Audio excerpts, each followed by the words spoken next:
जय हिंद दोस्तों। मैं नवीन मेहता। मैं अपने यूट्यूब चैनल पे आपका वेलकम करता हूँ। फ्रेंड्स, इस वीडियो में बहुत ही इम्पोर्टेंट जजमेंट को डिस्कस करेंगे। ये जजमेंट रिलेटेड है बिहार में जो मेडिकल सिस्टम है, उस मेडिकल सिस्टम में जो भी बिहार सरकार के हॉस्पिटल्स हैं, उस हॉस्पिटल्स में जो दवाई बांटी जाती है और बांटने वाला जो फार्मेसी है, उसका रजिस्ट्रेशन जेन्युइन नहीं होता है और वो फेक रजिस्ट्रेशन बन करके या फेक डॉक्यूमेंट बना के वो रजिस्ट्रेशन या तो ले लेते हैं या तो रजिस्ट्रेशन ही फेक रहता है और हॉस्पिटल्स में दवाई बांटते हैं और वो दवाई जो है ना, गलत दवाई बांटा जाता है, जिससे कि आम पब्लिक को प्रॉब्लम होता है। इसी ये मैटर जो है सुप्रीम कोर्ट पहुंचा और सुप्रीम कोर्ट में ये मैटर जो पहुंचा, उस इसका जो साइटेशन है उसको मैं आपको बताता हूँ। ये साइटेशन है Mukesh Kumar versus state of Bihar. फिर से मैं बता देता हूँ, Mukesh Kumar versus state of Bihar. इसमें जो है बेसिकली जो है डिस्कस किया गया है इस केस में कि मीन्स पैटिशन करने का जो काउज था इस केस का, कि फार्मेसी से रिलेटेड जो डिस्ट्रीब्यूटर्स हैं उस या फार्मेसी का जो डॉक्टर्स हैं या कंपाउंडर्स हैं, ये लोग जो फेक रूप से रजिस्ट्रेशन या तो करा के अपनी दुकान चलाते हैं या फिर जो है गलत रूप से रजिस्ट्रेशन लेके या फेक डॉक्यूमेंट पे रजिस्ट्रेशन लेके वो लोग जो है हॉस्पिटल्स में दवाई बांटते हैं, जो गलत दवाई बांटा जाता है, जो आम पब्लिक को प्रॉब्लम होता है, आम पब्लिक के हेल्थ पे असर करता है। ये मामला यही है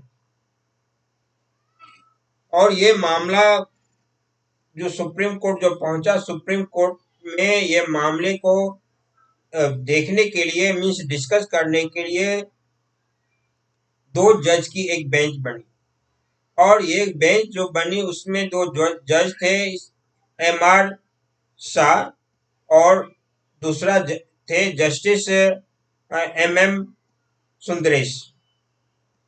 जब ये लोग मीन्स ये बेंच जो है इसकी सुनवाई कर रही थी, तो पैटिशनर के तरफ से यहाँ पे मैटर उठाया गया कि बिहार में जितने भी हॉस्पिटल्स हैं उसमें दवाई का डिस्ट्रीब्यूट करने वाले फार्मासिस्ट जो है ये फेक है।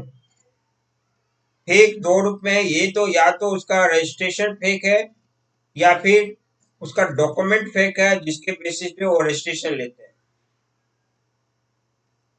इस मामला को जब सुनवाई कर रही थी तो दो जज के सामने बिहार सरकार के एडवोकेट भी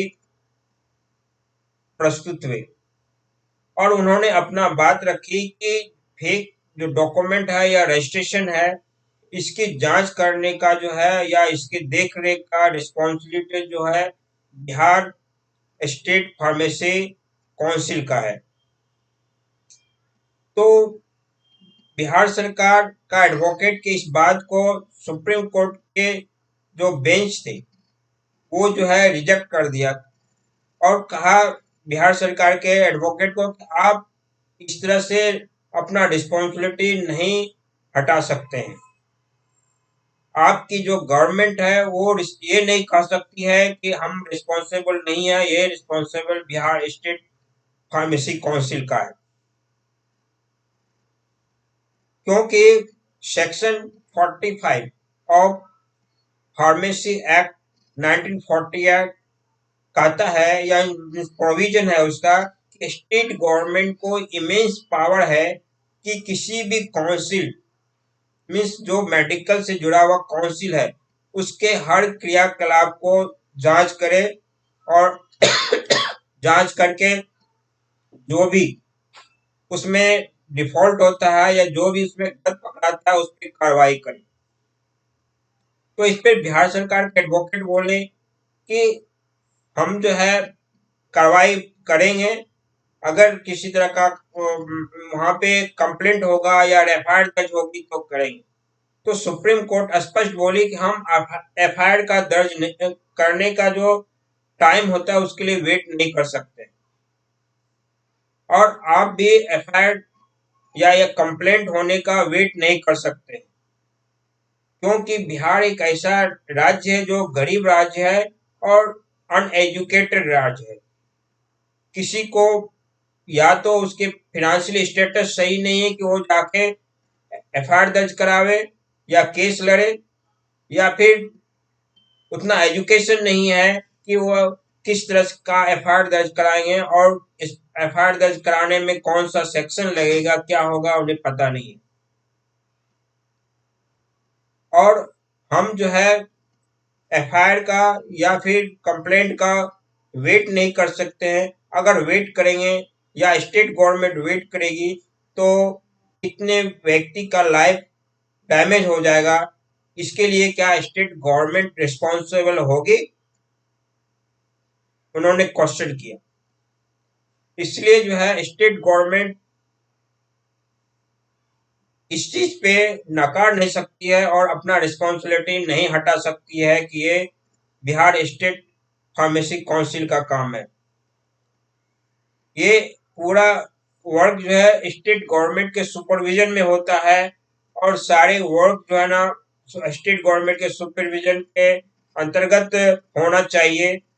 और जैसा कि section 45 of pharmacy act 1948 state government को पावर देता है कि वो सुपरविजन करे और रिस्पॉन्सिबल निभाए, और अनरिस्पॉन्सिबल पर्सन जो होते हैं उनको पनिशमेंट करे। फिर स्टेट गवर्नमेंट यहाँ पे सोई हुई क्यों है? तो पैटिशनर की तरफ से भी एक फिर बात हुई कि सेंट्रल गवर्नमेंट ने फार्मेसी प्रैक्टिस रेगुलेशन 2015 प्रोमुलेट किया था, लेकिन स्टेट गवर्नमेंट अभी तक नहीं इम्प्लीमेंट की है। तो आप यहाँ पे समझ सकते हैं कि स्टेट गवर्नमेंट कितनी स्लो है। नीतीश कुमार बोलते हैं कि मेरी सुशासन की सरकार है, लेकिन सुशासन कहाँ दिखती है? इस पे भी सुप्रीम कोर्ट ने नीतीश कुमार की सरकार को वहां पे कटघरे में लिया कि आपने अभी तक फार्मेसी प्रैक्टिस रेगुलेशन 2015 जो है क्यों नहीं इम्प्लीमेंट किया, और इंस्ट्रक्ट दिया कोर्ट की जल्दी से जल्दी आप इम्प्लीमेंट कीजिए और इसको सुचारू रूप से चालू कीजिए। कोर्ट ने ऑब्जर्वेशन ये भी किया कि बिहार में का पीपल जो गरीब है और अनएजुकेटेड है, उसे फेक डॉक्टर के पास भी जाना पड़ता है। बिहार सरकार के एडवोकेट बोले कि रजिस्ट्रेशन है, जितने भी फार्मेसी का चलाते हैं या फिर फार्मेसी हॉस्पिटल में सप्लाई करती है दवाई, उसका रजिस्ट्रेशन है। तो सुप्रीम कोर्ट बोली वो रजिस्ट्रेशन भी फेक रजिस्ट्रेशन है, और यहाँ तक बोल दिए कि फार्मेसिस्ट सप्लाई करने वाले ही फेक नहीं, इवन डॉक्टर्स और कंपाउंडर्स भी हॉस्पिटल में फेक है। बिहार के में हॉस्पिटल की ये सिचुएशन है, और बहुत ही खराब सिचुएशन हॉस्पिटल्स में है बिहार की। यहाँ तक कि सुप्रीम कोर्ट का ये ऑब्जर्वेशन था। तो ये सब सारा ऑब्जर्वेशन करने के बाद सुप्रीम कोर्ट ने एक ऑर्डर ब्रीफ में पास किया, और साथ में बोला कि हम एक डिटेल ऑर्डर पास करेंगे और ये ऑर्डर हाई कोर्ट को फॉरवर्ड करेंगे, और हाई कोर्ट अपने निगरानी में एक इंक्वायरी चलाएगी, और जो इंक्वायरी स्टेट गवर्नमेंट करेगी और उसका ऑब्जर्वेशन हाई कोर्ट करेगी, और जो भी इंक्वायरी होगा उसमें ऑब्जर्वेशन और जो है सुपरविजन जो है हाई कोर्ट करेगी, और जो भी इसमें फॉल्ट पाएंगे या फिर जो है ना रॉन्ग फेक पाए जाएंगे उस पर कार्रवाई अगर स्टेट गवर्नमेंट नहीं करती है तो स्टेट गवर्नमेंट के ऊपर एक्शन हाई कोर्ट लेने के लिए स्वतंत्र रहेगा। तो फ्रेंड्स, इस वीडियो में हम लोग यही देखा कि बिहार में फार्मेसी से रिलेटेड जो भी फार्मेसी असिस्टेंट हो या सप्लायर हो या डॉक्टर्स हो या फिर कंपाउंडर्स हो, कितने फेक हैं, जो आज हाईकोर्ट में उजागर हुआ नीतीश कुमार के सुशासन का। तो इस वीडियो में इतना ही। अगर मेरा वीडियो इन्फॉर्मेटिव लगा तो मेरे वीडियो को लाइक कीजिए, शेयर कीजिए, साथ ही मेरे चैनल को सब्सक्राइब कीजिए, जिससे कि आप मेरे चैनल से जुड़ सके। Thank you. भारत माता की जय।